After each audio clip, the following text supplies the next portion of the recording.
So here's another example of what one of those connecting rods look like. And when you're looking at non-ferrous alloys, you can go through different families ranging from magnesium alloys such as this AZ61,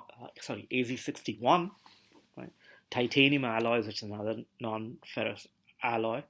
So in terms of both these options give lower densities. Ti 6,4, titanium 6, aluminum 4, vanadium is one type of an example. Good fatigue properties and buckling resistance. Beryllium alloys are used as well, or were used a lot. Some industry, very limited number of industries still use that because working with them is very difficult, and they also provide health hazards because beryllium is so light. It can be any dust can be easily inhaled, and then it's very difficult for it to come out. And then I had an example of one of my postdoc mentors who had visited, I think Brush Wellman was the name of the company that used to work with beryllium alloys, and went to visit that plant, and for the next 4 months was coughing incessantly, right? This is sort of, once it gets in, it takes a long time for it to come out. Of course, he dismissed it by saying some of it was just his own imagination, that maybe it's still in there. But, maybe reality is somewhere between those two versions of the truth. Aluminum alloys, they are inexpensive compared to the other options, but they are also limited by performance considerations. And we've looked at 6061 alloy in the past, and here S355 is one of the types of alloys that get into this. And within the aluminum matrix, you can have silicon carbide in there for the connecting rod application as well, to impart stiffness, for instance, to the section. That was in terms of overall perspective of the connecting rod and what considerations go with. And we looked at 4 examples of materials.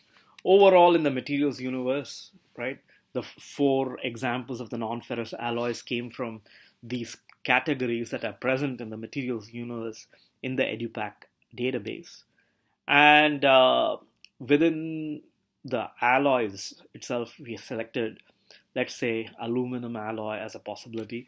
And you have all these different variants, which are based on different alloying agents that go within that aluminum matrix. And for instance, 6061, which we have come across in previous design problems, including the design exercise earlier this week, right? You can go ahead and find a range of its properties and its attributes and learn more about the material itself. But the whole thing is compared to just looking at a handbook and looking at options. Here you go through a material selection phase and you just try to learn more of something that you're unfamiliar with, which is offered as an alternative through the selection digital tool. Let us see, once you have a material family in mind, such as non-ferrous, how do you go through the process matrix, where here's a partial list of all the different kinds of processing methods that are ranging from casting to different kinds of molding and certain kinds of alternative techniques that are specific to composites manufacturing, which is there in the last category. So here is an example of how, when you begin to populate that matrix of the rows being process methods and the columns being specific material families, what do you notice? One of the major things you notice is certain materials can only be processed by certain manufacturing techniques, just like we saw in the case of the last few, which are specific to composites. There tends to be some kind of overlap across the board, especially for machining, and then after that some forms of molding. For instance, you can not only mold all these different kinds of materials, but ceramics and metals, both ferrous and non-ferrous, can all be injection molded these days, as can be composites, right? So right here would be another versatile technique to be able to deal with broad categories, provided other constraints are met. And this is what looks like when you say, okay, you want to make only non-ferrous metals for the connecting rod example. And so then you basically filtered out half the different possibilities over here, okay, in the lower half of the table. So you figured out a non-ferrous metal and a, a set of processes that you can create anything out of. Now, if you add a shape-related constraint, then we see through all the different kinds of shapes how to get 3D shapes, which is what we need. And what quickly gets represented is that there are certain kinds of processes that work best for certain shapes. So if you add a shape-related constraint, you filter off certain process options, just like if you add a material constraint, you filter off certain process options. Let's see what that means in that case of that table that we saw earlier, with the columns being different shapes and the rows being different processes. And you can again see in practice specific examples of which types of shapes work better with specific processes. And in the case of the 3D solid that is specified for the con rod, you begin to see again that largely you're continuing with some examples in the top half of the table, but a couple of possibilities such as sheet forming and extrusion get filtered off from the consideration by fixating on 3D solids alone and not other different ways, such as prismatic shapes, which can work better with those two methods. Size matters, and certain processes work better for certain size ranges. That is what is specified in this kind of a map, where again you have the various processing characteristics mapped across different ranges. So sand casting and machining work better, and forging work better for large objects. Certain forms of machining work better for very small feature sizes or objects as well.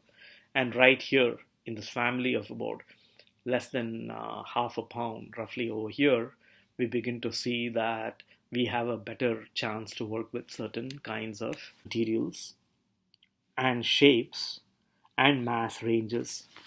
And so here is again, an example of something falling right in the sweet spot of what is possible for connecting rods, and some others that are a little bit of a stretch. Extrusion and sheet forming, again, for extrusion in particular, gets completely mapped out with this type of an assessment.